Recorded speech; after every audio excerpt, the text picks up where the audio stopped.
There are risks and there's noise. Help us differentiate the two. What are the risks and what's the noise?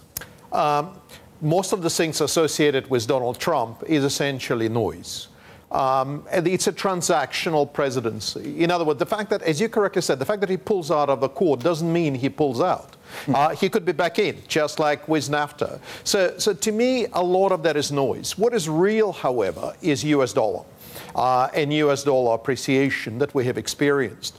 Remember, only 2 months ago, every pundit, every commentator believed that US dollar entered a long-term bear market trajectory, which is going to last for a long time. And suddenly US dollars reversed and started to appreciate considerably. We're already seeing stresses started to emerge, whether it's Argentina, whether it's Turkey, whether it's Indonesia. Right. And so the question is, what drives US dollar? How far is it going to go? How much stress there will be on liquidity flows, on commodity prices, on reflation, and on ability of countries to repay their debt. I think that is real. Everything else, to my view, is noise. And what are you telling your clients now? Is this rally in the dollar, is this just short covering? Is it a sustained rally ahead? And if it does rally ahead, it rallies against what? Because these things trade in pairs. Yeah, that's true. My concern is that US dollar could get much, much stronger in the short term. And the reason for that is very simple. Supply of US dollar is declining. Now, the reason for that, Federal Reserve is basically destroying liquidity.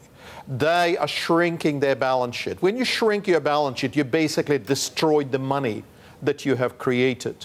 At the same time, the United States current account deficits are not rising in any considerable way. So the result is supply of US dollar is starting to contract. That's point number one. Point number two is that real spreads between US treasuries and German bonds and the Japanese government paper are pretty much at the highest level they've ever been.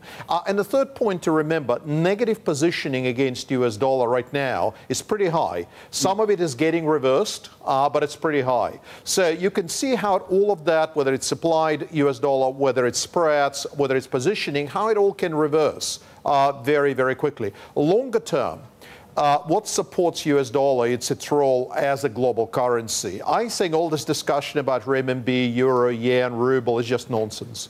US dollar is a global currency. It will remain a global currency. So that means that every time US dollar goes up, you have a problem somewhere. US might be okay, but everything else will not.